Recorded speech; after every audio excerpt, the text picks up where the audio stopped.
What's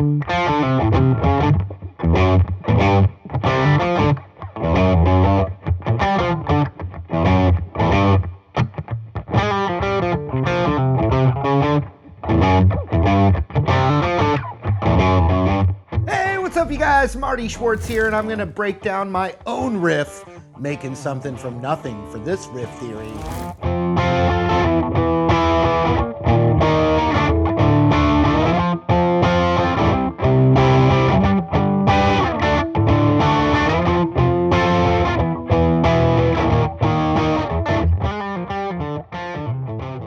All right, so once again, this is riff theory, where I take a classic riff and I break down the music behind it. So consider riff theory a music lesson, but using a riff as the context. You know, typically a very iconic riff. That way we're very familiar with it already and have internalized it. And then I think it's that much easier to kind of understand the musical concept.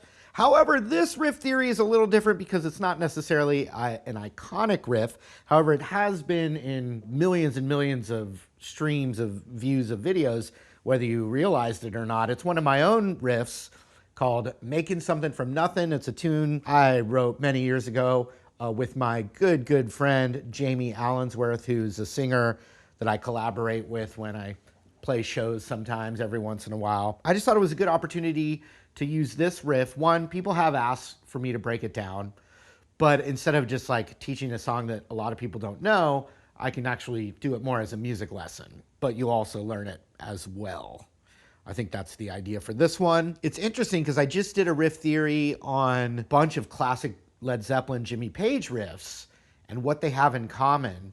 And when I look at my own riff, it has all those same little parameters that Hendrix, Zeppelin, AC/DC that they have. But I'm using it, but it was all instinctual. I didn't choose to use specific notes. You know, I jam and improvise and play, and when something sounds really good that I find, then I just stick with it. And that's when it becomes a riff, is when you play it again and again. Now it is something that you have written. It is now rote. Now that I have these glasses, I can say that. It's rote. Let's talk about the riff and what the elements are. I think any good blues rock riff has the pentatonic as the kind of underlying skeleton. And so that's what I'm using here, but I'm using more than the pentatonic. But the song's in the key of D. So, like so many great riffs, I chose the key of D, and I'm playing it on the 5th fret of the A string. And so if I were to just look at the pentatonic right here, you would have the root, but then you would have 3 and 5 on the D string, 3 and 5 on the A string, and then that same thing on the E string. So that's just the pentatonic right there.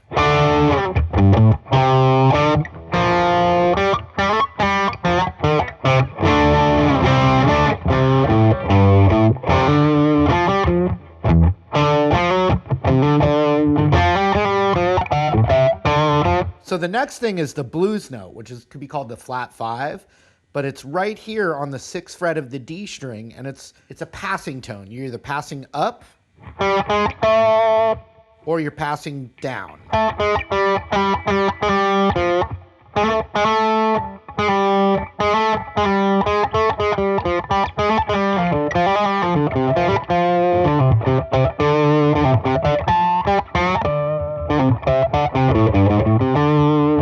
So that same little blues, part of the blues scale would be 3, 4, 5.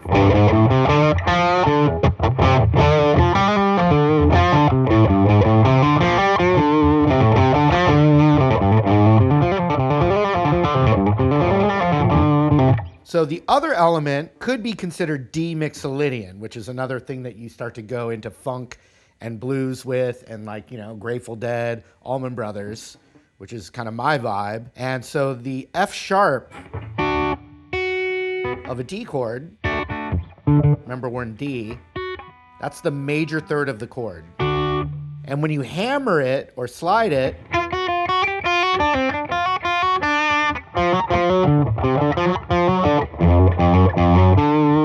when you're doing that technique with it, where you're hammering up or sliding up from that minor third passing tone, it's a bluesy sound. As opposed to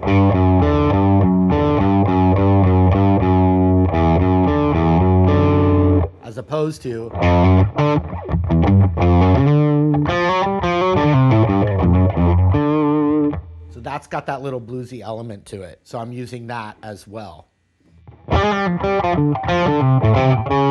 One other thing, specifically these Led Zeppelin riffs have in common, is that little chromaticism. So I'm going 7 chromatically up to the root. And when I say 7, I mean the tone of the scale, not the fret or anything. But basically, if that's the root, I'm going up half steps to it. And so like in Black Dog, in the key of A, he goes.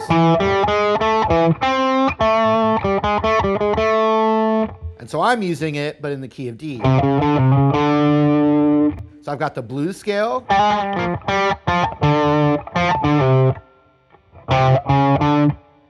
Chromatic and that major third. So let me play the riff again.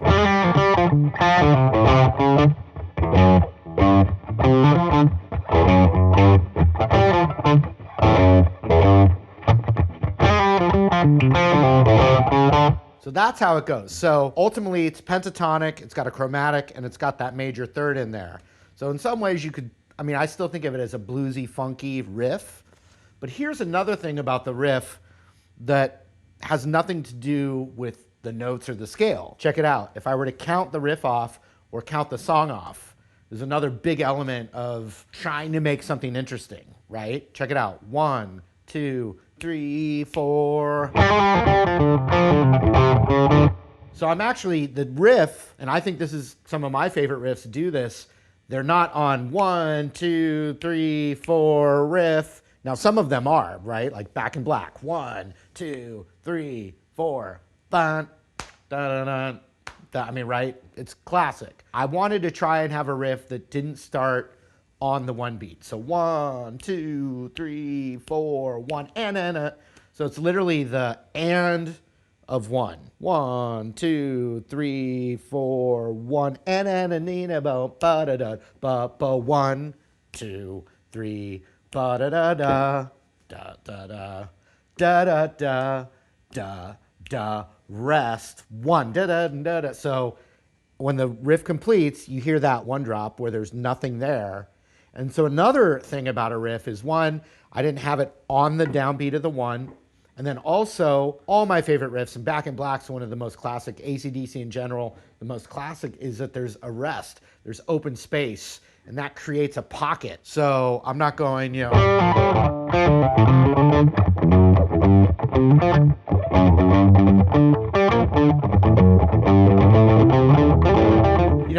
like when I'm just playing notes through the whole thing, you'll notice that there's open spots.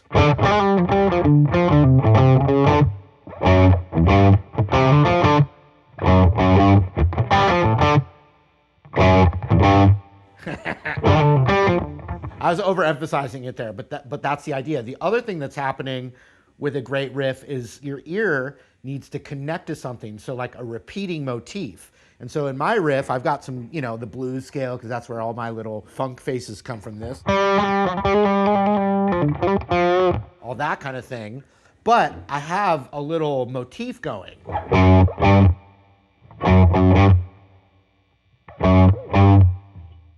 Right? So check out that little repeating idea.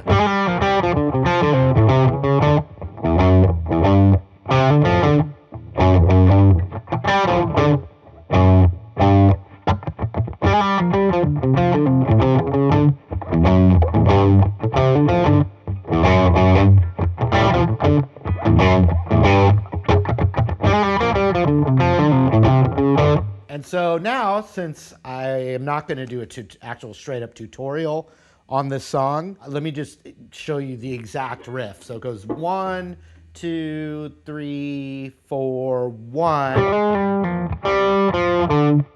So I'm using my pinky, but I'm immediately sliding the 5 and the 6, that's that blues note there. I'm sliding it up and back and pulling off.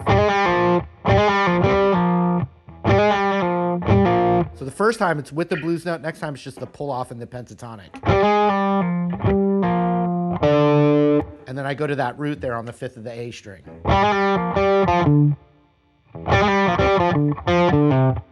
Next I go, and so it's like a pentatonic sequence. I'm now going 3rd on the D, 5 on the A, 3. So first I'm like,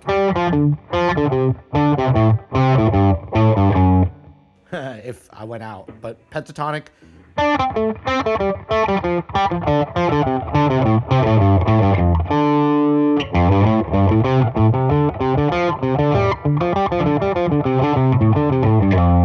Right? Just finding little sequences. 1.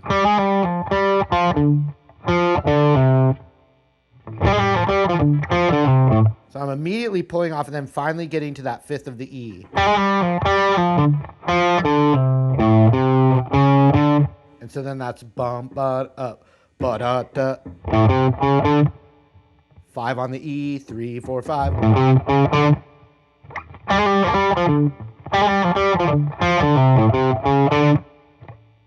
And then now I'm going into that little major 3rd vibe. So 2, 3.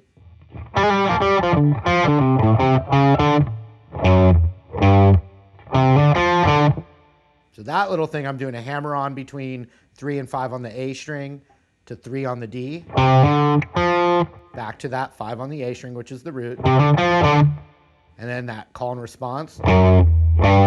Right back to the main riff.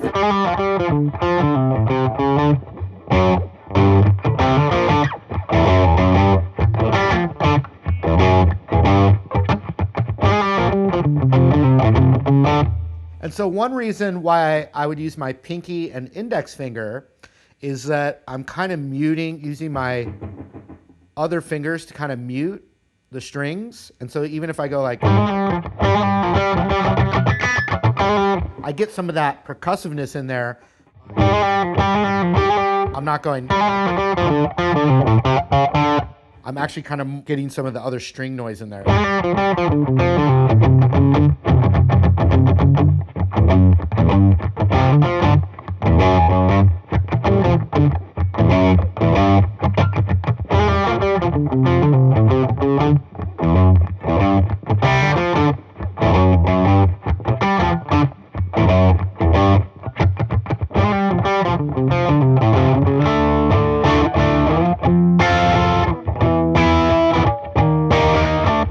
And so then, as far as the other section there, it's kind of just like a rock thing. I mean, they are major chords. D, F, half step down, half step down. It just gives a little interesting vibe with the chromatics again. But then that was too boring to do over and over. And actually my friend Tim Pierce, full credit, added a little refrain on that. So I just had.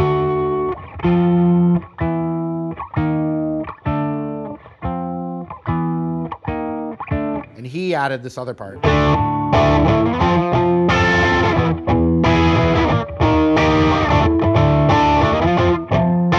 C to G.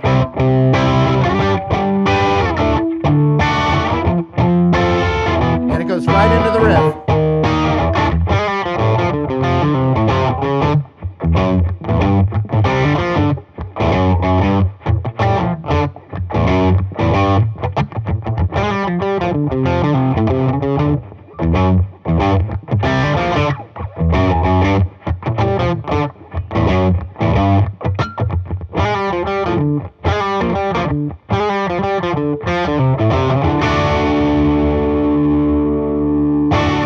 That was another episode of Riff Theory. I hope you got something from that. I know I broke the rules a little bit. That's not an iconic riff, but it's called Marty music, so I feel like I could get away with it. But anyway, hope you still got something from that. Appreciate your support so much. If you haven't yet, I would love for you to subscribe here to the Marty music channel. It does still help. Description below for free courses, killer resources for learning guitar that go beyond YouTube. And I also appreciate that extra support like that. So that's it. Hope to see you again. Take care.